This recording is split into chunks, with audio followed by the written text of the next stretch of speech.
저희가 이 아름다운 예배당을 쓰고 있는데 이 교회의 역사를 혹시 알고 계십니까?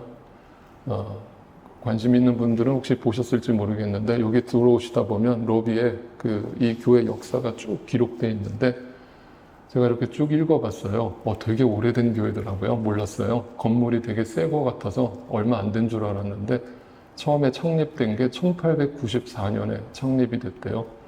올해가 2023년이니까 창립 129년이 됐어요.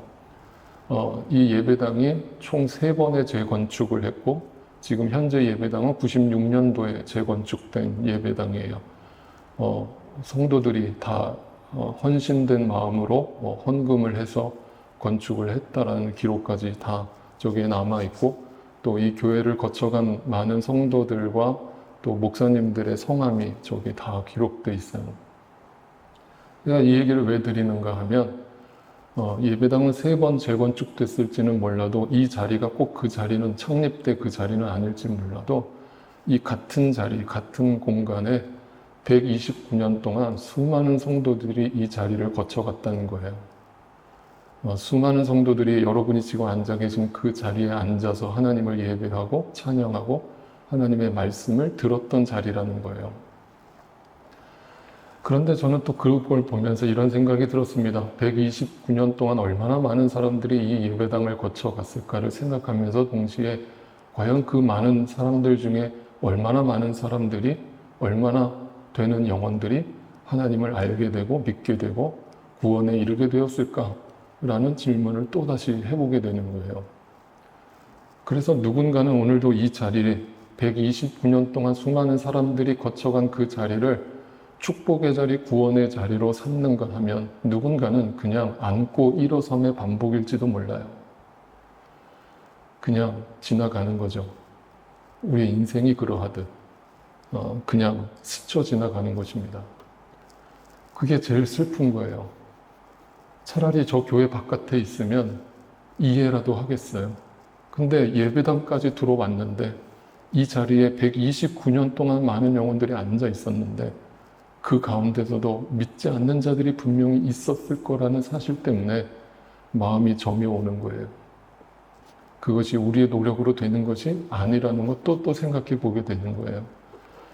그래서 저는 죽고 나서나 이 자리에서 전할 것은 복음밖에 없어요. 예수님밖에 없어요. 그 예수 그리스도를 전하는 그 사명을 저는 부여받았고 그게 제가 죽을 때까지 해야 될 일이에요. 그렇다면 여러분 이 자리에서 제가 오늘도 그 하나님의 복음을 저는 이렇게 선포할 거예요. 여러분 왜 사세요? 여러분 뭘 위해 사세요? 어디로 가고 계세요? 내 인생의 목적이 무엇이에요? 그걸 아셨다면 어떻게 살고 계세요? 또 우리 크리스찬들은 어떻게 살아야 되는 거예요?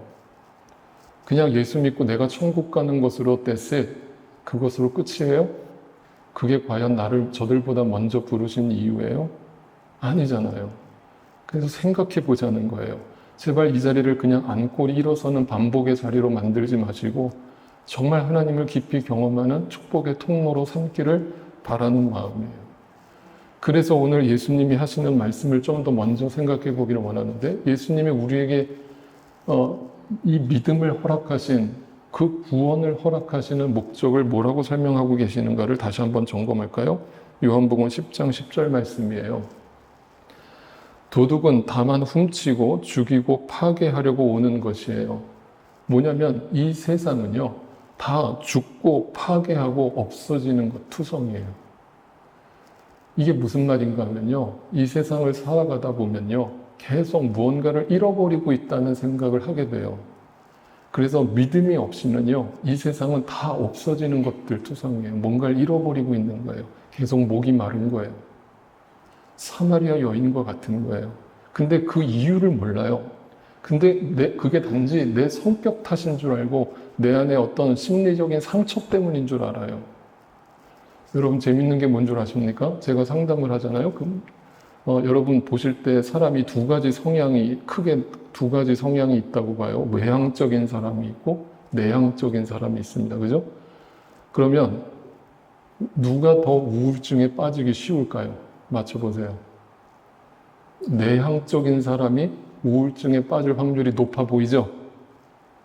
근데 그렇지 않아요. 정반대입니다. 통계적으로요, 오히려 외향적인 사람들이 우울증에 빠질 가능성이 높아요. 재밌지 않아요?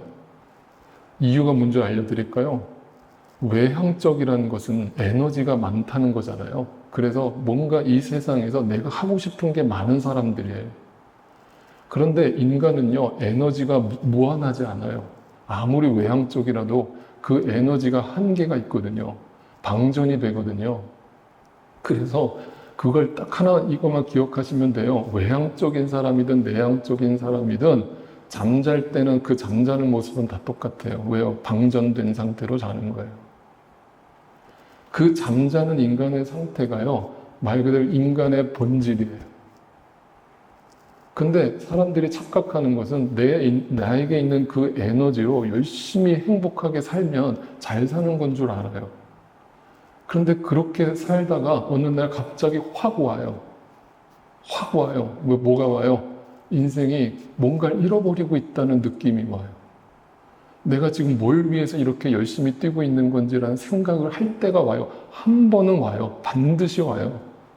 근데 외향적인 사람들의 특징이 뭐냐면 그걸 대수롭지 않게 생각하고 넘겨요. 물론 그것도 하나님이 믿음을 주셔야만 가능한 것이지만 성향상 그래요.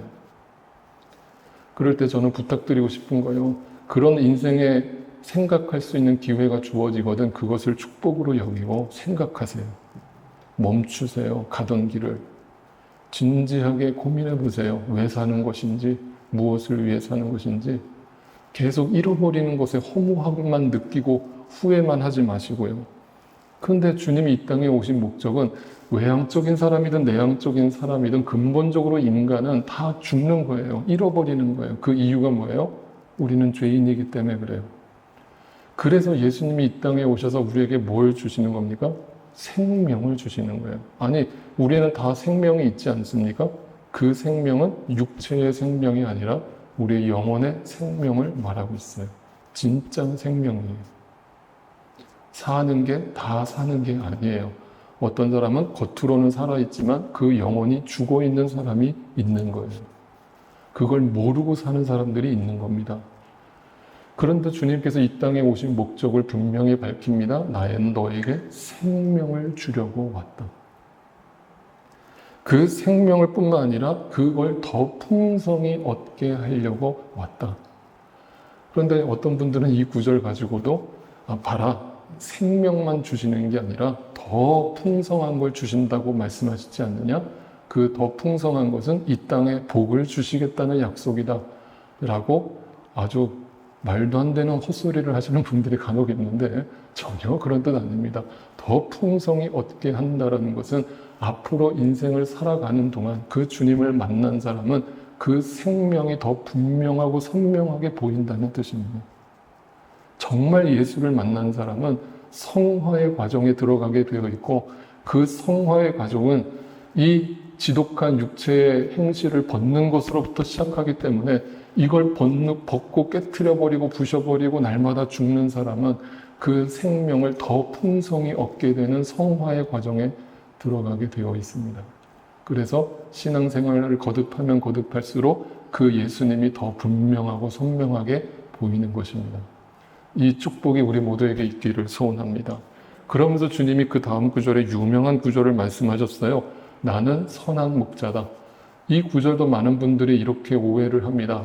주님은 나의 선한 목자다 이렇게 얘기를 하니까 우리를 지켜주시는 분, 우리를 보호해 주시는 분, 나를 인도해 주시는 분, 그분이 하나님이시다. 할렐루야 감사합니다. 오늘도 나를 지켜주시는 선한 목자 되신 주님을 찬양합니다. 죄송합니다만 그 뜻이 아닙니다. 주님이 나의 선한 목자라고 하는 뜻의 의미는 그 뒤에 분명하게 설명하고 있습니다. 나는 양들을 위하여 뭐 한다? 목숨을 버리는 겁니다. 누가 선한 목자인가? 선한 목자는 양을 위해서 목숨을 버리는 목자가 선한 목자입니다. 그러니까 예수님이 이 땅에 생명을 주려고 오셨는데 그 생명을 주기 위한 도구로서, 방법으로서 어떻게 살아내셨는가? 희생하고 죽으셨다는 겁니다. 그런데 반대로 선한 목자의 반대가 누구예요? 뭘까요? 삭군이죠. 삭군이 있습니다. 삭군이 있다라고 얘기하는데 삭군은 목자가 아니랍니다. 삭군이 뭐예요? 돈을 받고 그 돈을 받은 것에서만 내 해야 될 일만 하고 끝나는 사람이에요. 그 사람은 퇴근하면 끝이에요. 이 사람들은 교회만 오면 끝이에요. 교회만 나가면 끝입니다. 신앙생활은 오직 교회에서만 하는 것일 뿐, 내 가정에서, 내 직장에서, 학교에서는 전혀 그 믿는 삶을 살아가지 않아요. 그러니까 그런 사람들을 뭐라고 얘기하냐면 그 사람들은 버리고 달아난대요. 자, 생명을 주려고 왔는데 그 생명을 보지 못하고 생명을 얻지 못한 사람은 누군가를 위해서 죽는 게 아니라 내 유익과 이익 앞에서 도망치는 거예요. 희생하지 않는 겁니다. 그게 삭군이에요. 그래서 이 말씀도 오해하지 마세요. 어떤 분들은 이 삭군이라는 표현도 저와 같은 목회자들 중에서 돈만 바라고 돈 욕심이 많은 목회자들이 바로 삭군이다. 이렇게 직설적으로 해석하시는 분들이 있는데 그런 뜻 아닙니다. 그렇게 좁게 해석하지 마세요. 여러분이 삭군일 수 있는 겁니다. 여러분이 그 생명을 얻지 못하고 생명의 가치를 알지 못하고 예수님을 만나지 못한 상태에서 누군가를 위해서 죽는 자리로 나아가지 않는다면 여러분은 선한 목자의 음성을 듣지 못한 양이고 여러분이 곧 삭군인 것입니다. 그러면서 그 선한 목자의 음성을 들은 양들은 그 선한 목자가 가신 그 길을 따라가게 되어 있습니다. 어떻게 따라갑니까?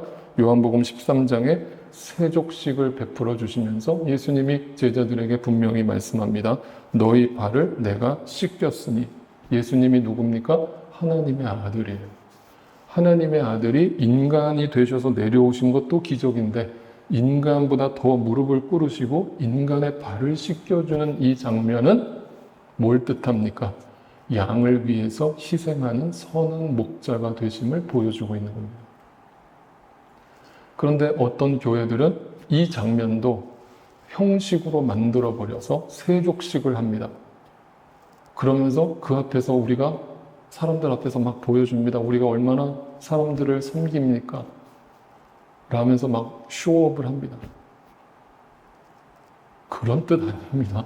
누군가한테 발 씻기는 거 보여주라고 이걸 예수님이 말씀하신 게 아닙니다. 뭐예요? 누군가를 위해 죽으라는 겁니다. 누군가를 위해 낮아지라는 겁니다. 누군가를 섬기는 자리로 가라는 겁니다.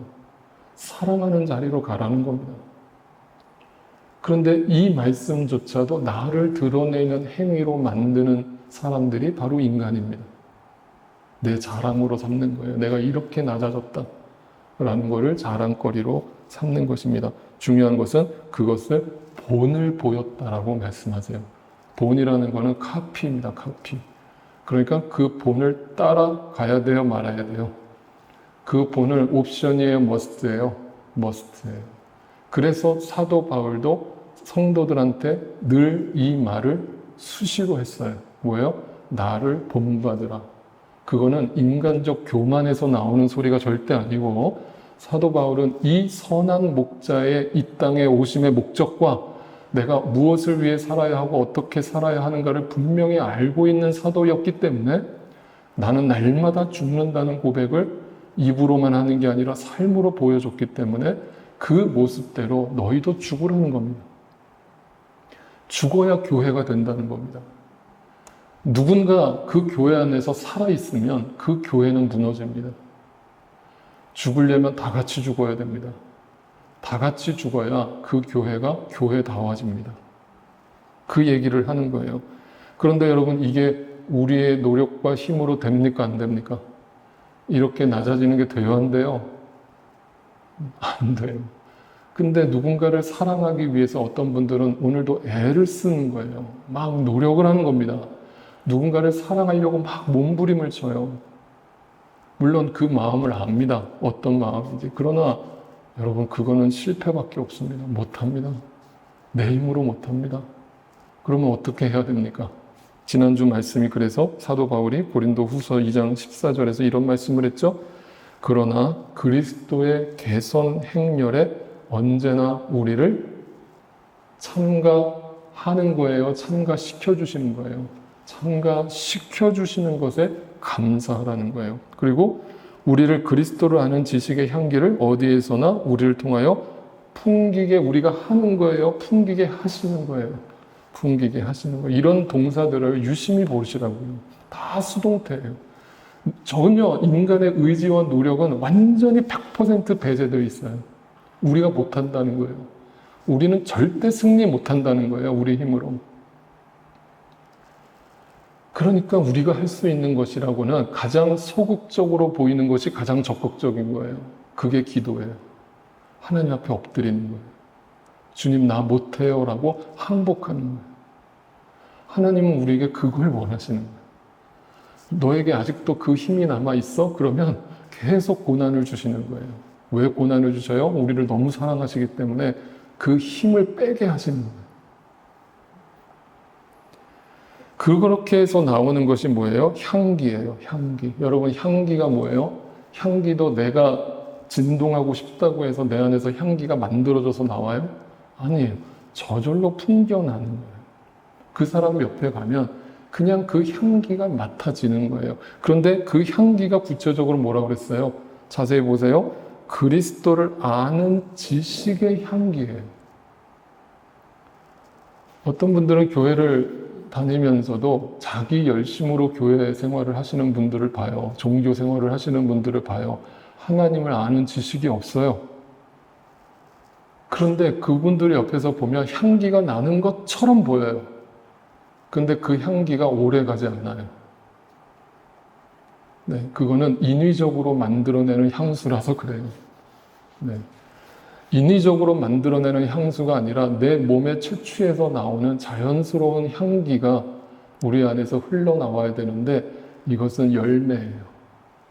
내 안에 그 생명이 부여되었다는 것으로 말미암는 열매입니다. 그러니까 그 향기가 뭔가 오늘 말씀을 들어보면 도대체 그 향기가 뭘 얘기하는 것인가? 이것을 갖다가 히브리서 12장에 보면 이렇게 얘기를 하셨어요. 예수님이 이 땅에 오셔서 하신 일, 이렇게 기록되어 있습니다. 다시 보세요. 믿음의 창시자, 믿음의 시작, 믿음의 완성자, 믿음의 끝판왕, 그분이 예수예요. 그 예수만을 바라보래요. 그는 자기 앞에 놓여있는 기쁨을 내다보고서 부끄러움을 마음에 두지 않으시고 어떻게 하셨어요? 선한 목자가 되셔서 양들을 위해서 죽으셨다는 거예요. 십자가를 참으셨어요. 그리고 그 십자가를 통과한 후에 어떻게 되셨어요? 네, 하나님 보좌 우편에 승리로서 보좌에 앉으셨어요. 여러분, 이게 향기예요. 이게 그리스도의 향기입니다. 그래서 무엇이 향기라고 있냐고 누군가 저한테 물으신다면 저는 성경적 기준으로 이렇게 말해요. 예수 그리스도처럼 사도 바울처럼 이 땅에 살았던 수많은 믿음의 크리스찬들처럼 종으로서 살아가는 삶, 자기 부인의 삶, 십자가를 지고 죽는 삶, 낮아지는 삶, 깨어지는 삶, 부서지는 삶, 나의 존재가 완전히 하나님 앞에서 무너지고 그냥 사라지는 것을 경험하는 삶. 그 뒤에 승리가 온다는 거예요. 그게 향기예요. 그래서 이 승리를 날마다 경험하는 크리스천들 옆에 가면 향기가 나요. 향기가 나요. 그런데 이 향기를 맡지 않으면 향기가 안 나는 게 아니에요. 향기가 안 나는 게 아니라 냄새가 다 나긴 나요. 그런데 어떤 사람은 지난주 말씀처럼 죽음의 냄새가 나고요. 인간적 냄새가 나고요. 어떤 사람은 그리스도의 향기가 나고요. 그렇게 분명하게 갈라지는 거예요. 여러분, 향기라는 그 말은 되게 추상적이죠. 그죠? 눈에 보입니까? 안 보입니까? 안 보입니다. 그런데 왜 사도 바울이 일부러 이 단어를 썼을까요? 믿음이라는 거는 되게 추상적인 것처럼 들려요. 그죠? 믿는다라고 하는 거, 내가 예수를 믿었다라는 게 되게 추상적인 말로 들려요. 그런데 제가 말씀드리잖아요. 믿음은 보인다고요. 그 향기가 진동한다고요. 그래서 그 사람 곁에 가면 뭔가 얻고 오는 느낌이 난다고요. 자, 그런데 고린도 교인들은 이 영적 비밀을 알지 못하고 내가 왜 태어났으며 나는 왜 사는 것이며 무엇을 위해서 사는 것인지를 전혀 알지 못한 채 교회 안에 들어와서 뭔가 해보려고 애를 쓰고 노력하고 몸부림치고 있었던 거예요. 근데 그게 사도 바울은 너무 애처로워서 그렇게 하지 마. 그거 안 해도 돼. 그렇게 하는 게 믿는 게 아니야. 라면서 그 신앙의 본질을 계속 깨우쳐주고 있는 거예요. 그런데 이제 하다 이 영적 어린아이들이 뭐라고까지 사도 바울한테 공격을 합니까? 사도 바울에게 너의 사도성까지 의심스럽다는 공격을 했다고 그랬잖아요. 그러니까 사도 바울이 이렇게 그 고린도 교인들이 사도 바울한테 이렇게 얘기를 한 거예요. 내가 볼 때 당신 되게 의심스러운데 당신이 사도라는 증거를 좀 가지고 와봐. 라면서 구체적인 증거를 요구하는데 그 구체적인 증거가 뭐냐면 추천서를 받아 갖고 오라는 거예요. 추천서. 근데 누구의 추천서를 말할까요? 오늘 3장 1절 보세요. 우리가 이렇게 말하는 것이 우리 자신을 지켜 올리는 말을 늘어놓는 것입니까? 아니면 어떤 사람들처럼 우리가 여러분에게 보일 추천장이나 여러분이 주는 추천장을 필요로 하는 사람들이겠습니까? 고린도 교인들이 사도 바울에게 추천장을 요구했다는 것은 누구한테 추천장을 받아오라는 얘기냐면 사도들한테. 당시 사도가 누굽니까? 가장 유명한 사도는 당시에 베드로 또 요한 사도가 있었습니다. 살아 있었죠. 그러니까 사도 바울, 너의 사도성을 우리는 도저히 못 믿겠으니까 베드로, 우리가 믿을 수 있는 베드로나 요한한테 가서 추천서를 받아 갖고 오면 그거를 프루프 삼아서 너를 사도로서 인정해 줄게. 여러분, 다시 한번 정리해서 생각해 보세요. 사도 바울이 고린도 교회에 와서 아무도 복음이 증거되어지지 않았던 영적 황무지와 같은 그곳에 하나님의 복음을 전하고 1년 6개월 동안 열심히 하나님의 말씀을 가르쳐서 사랑으로 그들을 품어서 고린도 교회를 세웠어요. 그리고 그곳을 떠나서 에베소로 갔음에도 불구하고 사도 바울은 고린도 교회의 소식을 늘 궁금해하면서 그들이 잘못된 신앙생활을 하고 있는 것을 안타까워하면서 아비의 심정으로 4권의 편지를 100페이지 분량까지 써가면서 그들의 영혼을 바라보고 있어요. 그런데 고린도 교인들은 야, 우리가 눈에 보이는 증거를 갖고 와. 네가 사도라는. 지금 무슨 얘기를 한 줄 아시겠어요? 그들의 시선이 어디에 가 있고 바울의 시선은 어디에 가 있는가를 확인하세요. 교회 안에 들어와 있지만 어떤 사람은 앉고 일어섬의 반복일 뿐이에요. 안 보이는 거예요. 안 보이니까 눈에 보이는 증거를 들이대라는 거예요. 사도 바울이 안타까워서 이렇게 얘기합니다. 뭐라고 그랬어요? 여러분에게 보일 추천장이나 여러분이 주는 추천장을 필요로 하는 사람들입니까? 여러분, 정말 우리를 모릅니까? 정말 내가 여러분한테 보여준 게 아무것도 없습니까? 눈에 보이는 어떤 종이 그 프루프가 있어야만 나를 사도로 인정해 주겠다는 겁니까? 과연 그것이 믿는 것입니까? 왜? 여러분, 나는 여러분에게 그 향기를 드러내면서 살았습니다. 1년 6개월 동안 나는 선한 목자 되신 그 주님을 따라서 나도 그분처럼 죽기 위해서 여러분한테 날마다 죽으면서 살아냈습니다. 그것을 여러분한테 본을 보여주기 위해서 한 발자국 먼저 걸었습니다. 그런데 어떻게 그 모든 향기들은 다 맡지 못하고 당신들의 코가 막혔는지 그 냄새를 맡지 못하고 어떻게 지금 눈에 보이는 증거를 들이대라고 말할 수 있습니까? 라면서 사도 바울은 안타까워합니다.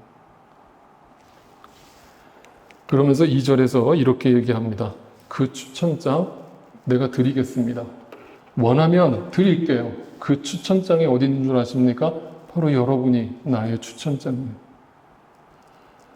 여러분이 이 교회 안에 들어와서 하나님의 말씀을 듣고 복음을 듣고 이 자리에 앉아서 그 주님을 찬양하게 된 것이 우연입니까? 우연입니까? 하나님이 살아계시지 않습니까? 바로 여러분이 그 복음을 받아들이고 그 선한 목자 되신 주님을 따라서 신앙생활을 하기로 작정하고 결단한 주님의 제자들 아닙니까? 당신들이 바로 나의 추천장입니다. 그것은 우리의 마음에 적혀 있습니다. 종이 쪼가리에다 적을 수 있는 게 아니에요. 그걸 어떻게 종이 쪼가리로 증명합니까? 삶으로 보여줘야죠. 여러분의 마음에 그 예수 그리스도의 복음이 선명하게 찍혀 있다면, 써 있다면 우리가 삶으로 드러내야 되는 거 아닙니까? 서로가 서로에게 하나님의 편지가 되고 향기가 되어서 추천장이 되어줘야 하는 거 아닙니까? 중요한 게 있어요. 그것은 안 보이는 게 아닙니다. 믿음은 안 보이는 게 아니에요. 모든 사람이 그걸 알고 읽어요. 읽습니다. 내 인생을, 내 신앙을 누군가가 보고 읽어요.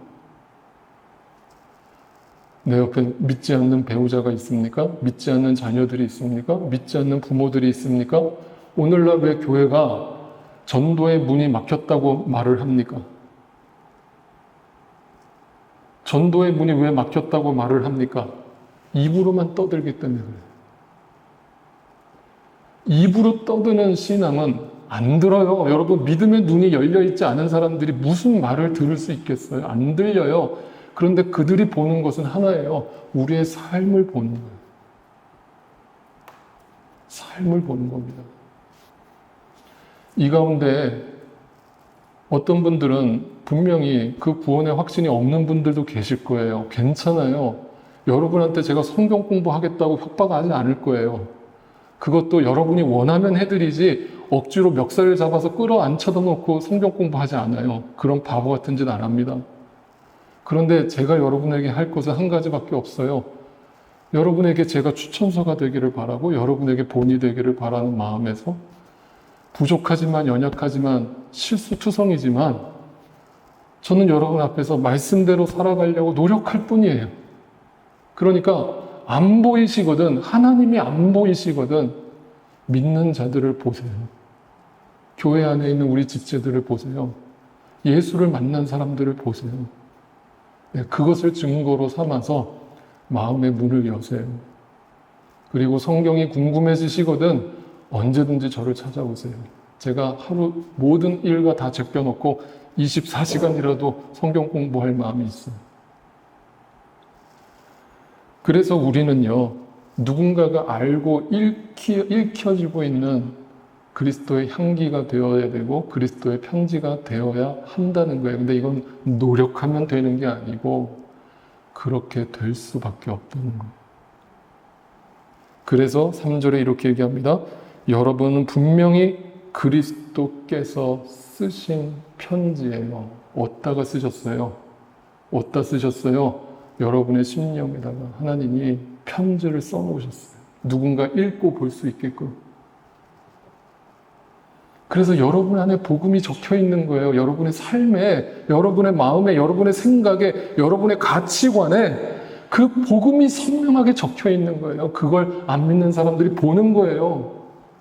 그리고 그 예수를 느끼는 거예요. 향기를 맡는 거예요. 아, 예수 믿는 사람은 이렇게 사는 거구나. 누군가를 위해 희생하는 삶으로 사는 거구나. 여전히 내 거 하면서 사는 게 아니구나. 그러면서 이 마음을 먹물로 쓴 것이 아니라 살아계신 하나님의 영으로 썼고 돌판에 쓴 것이 아니라 우리 마음판에 새겨 넣으셨다라고 사도 바울이 예레미야 31장의 말씀을 인용해서 이것은 지워질 수 있는 게 아니라는 것을 얘기하고 있는 거예요. 종이는 찢어지면 그만이고 물에 젖으면 없어지는 것이지만 우리 마음판에 새겨진 것은 지워질 수가 없는 거예요. 그러니까 여러분 이게 뭐예요? 여러분 안에 빌립보서의 말씀이 바로 이 말씀이에요. 빌립보서 2장 5절 말씀이 그 유명한 말씀이 오늘 사도 바울이 얘기하고 있는 마음에 새긴 그리스도의 편지 그걸 말하고 있는 거예요. 그러니까 이 마음을 품으라 라고 사도 바울이 표현한 이 동사는 정확하게 표현하면 마음판에 새기라는 거예요. 그 마음에 뭐가 써 있는지를 날마다 확인하라는 거예요. 나에게 쓰는 편지 말고 예수 그리스도가 내 마음판에 새긴 편지를 확인하라는 겁니다. 그 편지가 뭐예요? 그리스도 예수의 마음이 써 있는 거예요. 내 마음에. 그 그리스도의 예수의 마음이 뭐예요? 6절, 8절. 그는 하나님의 모습을 지녔으나 하나님과 동등함을 당연하게 생각하지 않으시고, 예수 믿는 사람이 공평한 거 너무 따지면 안 돼요. 여러분, 왜 자꾸 공평하려고 그래요? 왜 자꾸 교회 안에서 정의를 부르짖어요? 내가 그 사람보다 좀 낮아지면 손해보는 것 같아요? 아직도? 억울해요? 목사님, 공평해야죠. 우리 교회는 그런 분들 여태까지 없었지만, 예전에 그런 분들 종종 뵀어요. 목사님, 불공평해요. 막. 그게 뭐가 중요해요? 좀 불공평하면 안 돼요? 내가 좀 져주면 안 돼요? 예수님도 불공평하시잖아요. 자기를 비우셨잖아요. 중요한 단어가 뭐예요? 누가 억지로 비우라고 등 떠밀었어요? 아니요. 예수님이 스스로 버렸어요. 나를 버렸어요.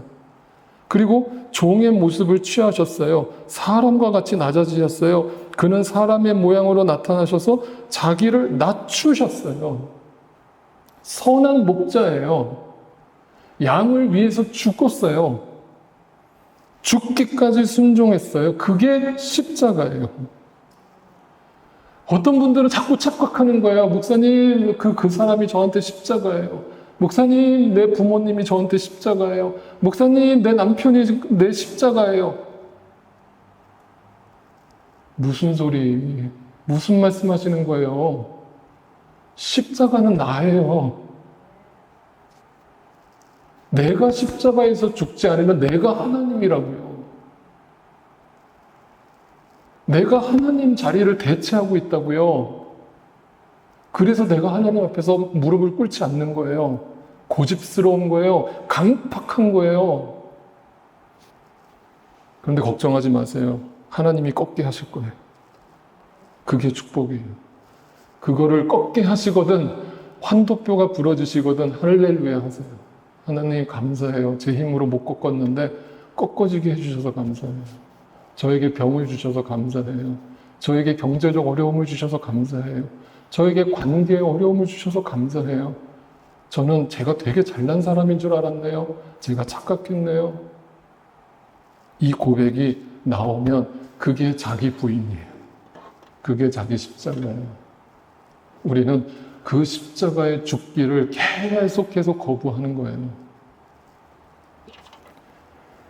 그래서 분명히 기억하세요. 그 십자가에 죽을 때에만 비로소 그 예수 그리스도의 복음이 보이는 것이고, 내가 이제부터 무엇을 위해 살아야 하는지가 보이기 시작하는 것이고, 바로 지난주 말씀처럼 그것이 바로 내가 서 있는 이 땅 끝에서 실현되고 실천되어져야 한다는 것을 분명히 보게 되는 겁니다.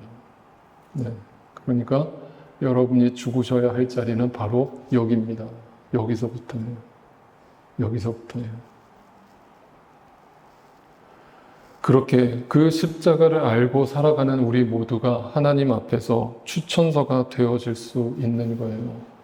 그래서 저는 이런 얘기를 해요. 아까 제가 목회 칼럼에다가 썼는데 읽어보셨는지 모르겠습니다만, 어떤 청년이 저한테 그런 질문을 했어요. 목사님, 왜 예수 믿는 연예인들이 왜 그렇게 자살을 할까요? 도대체 그 교회는 뭘 가르쳤던 걸까요? 또 그분들은 교회 안에서 무슨 신앙생활을 했던 것일까요? 왜 하나님을 교회 안에서 만나지 못했을까요? 만약에 그 교회 안에서 자살하는 사람들이 계속해서 나온다면 그 교회는 교회가 아닌 것이 아닌가요? 그 교회는 문 닫아야 되는 거 아닌가요? 어떤 분들은 또 교회를 바라보면서 이런 얘기해요. 나는 하나님을 포기할 수는 없으니까 교회를 포기하겠다. 왜? 교회 안에서는 하나님을 만날 수 없으니까. 저는 이런 얘기 들으면 미치겠는 거예요. 교회 안에서조차 하나님을 못 만난다면 어디 가서 만나요? 어디 가서 그 하나님을 경험해요? 어디 가서 그 하나님을 알려줘요? 여러분, 저는 기도하는 제목이 그거예요. 네, 우리 함께하는 교회가 하나님 앞에서 누군가에게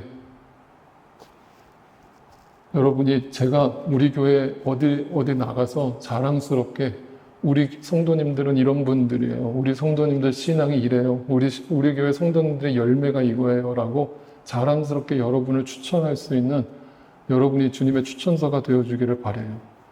저 또한 마찬가지 제가 부족하고 연약하지만 여러분이 그래도 우리 유 목사님은 그래도 그 길을 가려고 몸부림은 치시는 분이지라는 제가 여러분에게 추천서가 되어줄 수 있기를 바라요. 그것은 우리의 의의가 아니라 우리의 자랑이 아니라 그리스도의 편지이기 때문에 가능한 거예요. 여러분 이 쉬운 말씀처럼 느껴지시겠지만 우리의 삶에 그대로 적용하기는 어려우실 거예요. 곰곰이 묵상해 보세요. 제발 이 자리에 앉고 일어섬의 반복을 멈추시고 그 주님의 부르심과 그 주님의 복음을 들으시고 응답하실 수 있기를 바랍니다. 그리고 여러분의 삶으로 누군가에게 그 복음을 보여주시고 드러내시며 살아가실 수 있기를 바랍니다. 우리는 하나님의 빛입니다. 그 빛이고 우리는 작은 불빛에 불과하지만 우리 안에 계신 그리스도의 향기와 그 편지가 분명하다면 분명히 그것은 보이게 되어 있고 읽히게 되어 있음을 그렇게 한 것이 전도임을 잊지 마시고 오늘도 그 마음으로 주님 앞에 그 빛을 밝히며 살겠습니다라는 결단과 고백으로 이 찬양을 함께 부르기를 원합니다. 함께 찬양하겠습니다. 하나님의 들리던데 하나님의 들리던데 길이 있나니